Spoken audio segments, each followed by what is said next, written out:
میں نے بلو باجی سے کہا، ٹھیک ہے، آپ گھر جائیں، میں کسی مزدور کے ہاتھ شام تک گندم کی 5 بوریاں ریڑھی پر ڈال کر آپ کے گھر بھیج دوں گا۔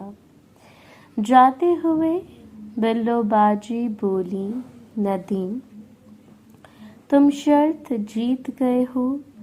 تو میں نے مسکرا کر کہا، ٹھیک ہے، آپ تینوں کلیوں کو تیار رکھیے گا۔ تو بلو باجی کچھ سوچتے ہوئے بولی، ندیم، وہ تینوں کلیاں نہیں، وہ پھول بن چکی ہیں۔ میں بلو باجی کی بات سمجھ گیا کہ ان سے کوئی ملاقات کر چکا ہے، تو میں ایک دم کھڑا ہو گیا اور کہا، یہ کیسے ممکن ہے اور کس نے ان سے ملاقات کی؟ بلو بولی، چھوٹے خان، یہ بات بہت لمبی ہے، پھر کسی دن بتاؤں گی۔ اور یہ بات کر کے بلو باجی وہاں سے چلے گئے۔ بلو باجی کے جانے کے بعد میں سوچنے لگا کہ کیسے ممکن ہے اور کس نے ان کو کلیوں سے پھول بنایا۔ بلو باجی نے بھی میری کسی بات کا جواب نہیں دیا تھا، لیکن خیر، جو مجھے چاہیے تھا وہ مجھے مل رہا تھا، اور اس بات کا بھی میں نے پتہ لگا ہی لینا تھا کہ ان کی تینوں بیٹیوں سے کس نے ملاقات کی ہے، کسی ایک ہی انسان نے کی ہے یا مختلف انسانوں نے کی ہے۔ بلو باجی کے جانے کے بعد میں اپنے کمرے سے باہر نکلا اور موٹر سائیکل پر بیٹھ کر اپنے ڈیرے پر آ گیا۔ اپنے ڈیرے پر آیا تو نواز اندر سے بھینسوں کا چارہ نکال رہا تھا۔ میں نے نواز کو کہا کہ ریڑھی پر کسی مزدور کے ہاتھ بلو باجی کے گھر گندم کی 5 بوریاں بھیج دینا، اور مزدور سے کہنا کہ بلو باجی جہاں بوریاں رکھنے کا کہیں گی، بوریاں وہیں رکھ کر آئے۔ نواز بولا، جی مالک، ٹھیک ہے۔ میں نے کہا، خبردار، اگر تم خود گئے تو مجھ سے برا کوئی نہیں ہوگا، کیونکہ مجھے شک تھا جیسے نواز اور شہناز بلو باجی کو بلیک میل کر کے ملاقات کر رہے تھے، اسی طرح یہ بلو باجی کو بلیک میل کر کے ان کی بیٹیوں سے بھی ملاقات کر سکتا تھا۔ میری بات سن کر نواز بولا، جی ٹھیک ہے چھوٹے خان، میں کسی مزدور کو ہی بھیجوں گا۔ اس کے علاوہ میں نے نواز سے کہا کہ ساری کھادوں کے بل اور بیجوں کے بل نکال کے رکھے۔ میں حساب کرنا چاہتا تھا کہ ہماری چاول کی فصل اور گندم کی فصل پر ٹوٹل کتنا خرچ آیا ہے، اور ان کو بیچ کر ہم کتنے پیسے کما سکتے ہیں، تاکہ ہمیں پتہ چلے کہ ہمیں نفع ہوا ہے یا نقصان ہوا ہے۔ نواز بولا، جی مالک، ٹھیک ہے، اور اس کے بعد وہ چلا گیا۔ میں شام تک ڈیرے پر رہا اور آتے وقت میں نے ریڑھی پر 5 بوریاں گندم کی ڈلوا کر بلو باجی کے گھر بھیج دیں اور خود میں حویلی واپس آ گیا۔ آج میں نے کوئی کام نہیں کیا تھا، لیکن باجی سے ملاقات کی وجہ سے میں کافی تھک گیا تھا اور رات بھی میری نیند پوری نہیں ہوئی تھی، اس لیے میں حویلی آ کر سیدھا اپنے کمرے میں چلا گیا اور بیڈ پر لیٹ کر سو گیا۔ تقریباً 3 گھنٹے سونے کے بعد 7 بجے مجھے عظمیٰ نے اٹھایا اور بولی، بھائی فریش ہو جائیں، رات کا کھانا لگنے والا ہے۔ میں نے عظمیٰ کا ہاتھ پکڑ کر اسے اپنے پاس کھینچ لیا تو وہ میرے چہرے کے پاس بیڈ پر بیٹھ گئی، تو میں نے اس کا ہاتھ پکڑتے ہوئے کہا، عظمیٰ تم جب بھی میرے پاس آتی ہو تو مجھ میں ایک الگ سی فریشنس آ جاتی ہے۔ تو عظمیٰ مسکراتے ہوئے بولی، یہی بات آپ خالہ اور باجی عارفہ اور مونا سے بھی کہتے ہوں گے۔ میں نے کہا، نہیں، ایسی بات نہیں ہے، میرے دل کے 4 خانے ہیں، اوپر والے 2 خانوں میں تم اور مونا رہتی ہو، جبکہ دل کے نچلے دونوں خانوں میں خالہ اور باجی عارفہ رہتی ہیں۔ عظمیٰ ہنستے ہوئے بولی، بھائی آپ باتیں کرنے کے بادشاہ ہیں، چلیں جلدی سے اٹھیں۔ عظمیٰ نے میرا بازو پکڑ کر کھینچا اور مجھے بیڈ پر بٹھا دیا اور بولی، میں جا رہی ہوں، سب باہر بیٹھے ہیں، کوئی بھی اندر آ سکتا ہے۔ یہ کہہ کر عظمیٰ باہر چلے گئی۔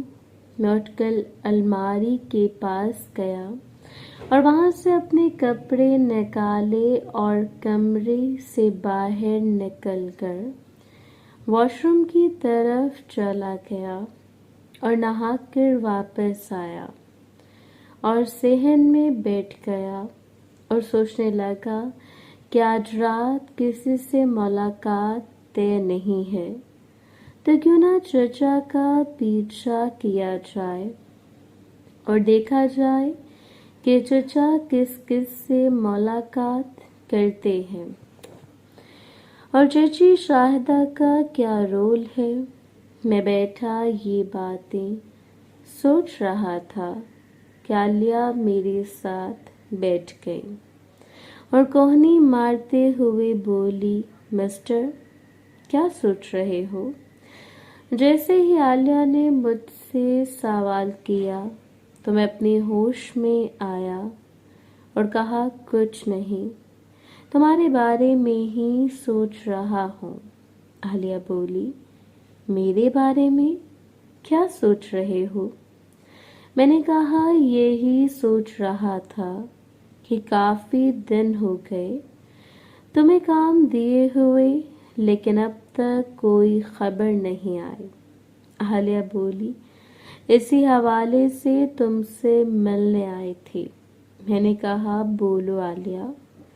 عالیہ بولی، مجھے کمرہ چاہیے۔ میں نے کہا، کیسا کمرہ؟ اور تم نے کمرہ کیا کرنا ہے؟ تو عالیہ بولی، تمہارے ہی کام کے لیے مجھے کمرہ چاہیے۔ میں نے کہا، کیا مطلب ہے؟ صاف صاف کہو، تم کہنا کیا چاہتی ہو؟